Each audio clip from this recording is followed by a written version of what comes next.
Some of you are probably like, this dude doesn't wear glasses. Why does he have glasses on right now? I bought some anti-blue light glasses and I realized they look extra fresh. So you guys are just gonna have to deal with me wearing these. Oh, I'm just kidding. There's so much glare with these. Alright, today we're going to be talking about squat plateaus. Now, if you clicked on this video, there is probably a 100% chance that you are dealing with a squat plateau at this moment. There's probably no one on this earth who has trained seriously who has not experienced a squat plateau. So the point in me saying that is I want you to realize that you are not alone. It happens to everyone. It doesn't mean that you have bad genetics or you suck at weightlifting or whatever. Everyone deals with these and everyone overcomes them by taking advantage of different training strategies. So I wanted to show you guys this clip of a weightlifter out of Cuba. I might butcher his name. I think it's Edilberto Aranda. But here's a video of him squatting 280 at about 75 kilos body weight. And you can see right away, his squat is incredibly fast. Now, I can guarantee you, Edilberto does not squat like that 100% of the time. He needs to add in variance to help increase his squat because his body is going to stop adapting if he does the same thing over and over and over. You're going to notice that not only is it fast on the way up, but it's fast on the way down too. So that brings me to what I want to talk about today, which is my specific variation for breaking through your squat plateau. And that is tempo squats. Now, a tempo squat is a squat where you go really slow on the way down. You can pause if you'd like, you don't have to, and then you explode on the way up. Now, I'm gonna talk about how this helped me, and then I'm gonna go into why this is a good idea and how you can apply this to your own training. Now, in the very likely case that you do not care about how this helped me, I'm gonna leave time skips down below just so you can skip ahead to the part where I talk about why this is a good idea and how to program it. So I didn't start squatting at all until I was 18 years old. So once I graduated high school and I was done with gymnastics, I started doing CrossFit, started squatting, and the first time I maxed out, I hit 85 kilos or about 185 pounds. And then for the next year, I steadily increased my squat all the way up to 300 pounds, which I think is 137 kilos. Once I hit that 300 pound mark, my squat did not budge at all. I got an extra 5 pounds in the next few months, but that was all I got after basically going up 10 to 15 pounds every month. This was around the same time I got my first weightlifting coach. So I joined a weightlifting team and my squat still didn't budge for another 5 months. And then my coach started programming tempo squats. So I did them for about a month or maybe 5 weeks. And then I maxed out my squat again and it went up 30 pounds. So I was incredibly happy about that. So that's just my anecdotal evidence to how the tempo squats benefited me. Now I'm going to get into why they actually help and why it's good to throw them into your training. Now, one thing I want to mention before I go on is the fact that there are actually many ways to break through your plateaus. I'm using tempo squats as an example because in the weightlifting world, I don't think tempo squats are discussed enough. I think they're a little underrated. But I think it's a key way to break through your plateau, and it was the first way I was able to break through a squat plateau. Now, I have a few broad reasons as to why the tempo squats can help you break through your plateau, and that's going to include positional strength, time under tension, safety, and then of course variance. So we'll start with positional strength. We're talking about a plateau, right? If you're watching this video, you're likely a beginner moving on to an intermediate phase of training at the most. When you're a beginner, you don't have strength in any positions.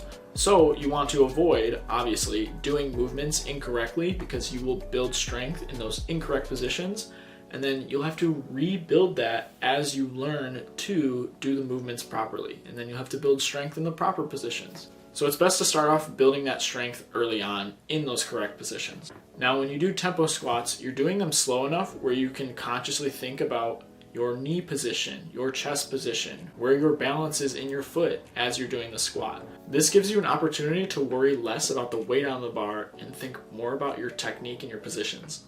Now, the other piece I want to add to positional strength is the fact that you are not falling to the bottom of your squat, which means you are not bouncing out of the bottom. So in this case, as you're riding the squat down to the bottom slowly, your body is building strength in those lower positions that you are no longer bouncing out of. So that's going to bring me to my next point, which is safety. Because you're doing the squats slowly and at lighter weights, there is going to be less damage to your joints and your muscles in the movement. Of course, you can still very much overload tempo squats, but because you're not bouncing and being too fast, your joints aren't getting ripped apart by the movement itself. Now I was editing the video and I realized what I said could be taken out of context. I want to mention that deep squats and bouncing out of squats doesn't necessarily mean you're damaging your joints. Actually, studies have shown that you damage your knees more at the 90-degree portion of your squat. So I'm not necessarily saying that not bouncing is good for your joints, but because you're not bouncing, your quads and your other leg muscles are actually getting stronger because you're relying more on their ability to hold you in place versus your ability to bounce out of the bottom. For example, if I do something like pause squats, because I'm not relying on a stretch reflex to press back up out of the squat, my legs are working harder to generate that force. And going back to my first point, you're also maintaining good positions, which means it's way less likely for you to do something like lean all the way over your toes, which would put more pressure on your knees.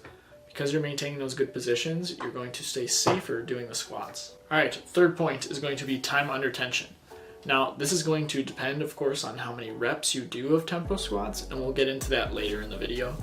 But when you're doing a squat, because you're going slower in the movement, you're going to have more total time under tension, which means your body is going to be in stress for longer. So what does this actually mean for you?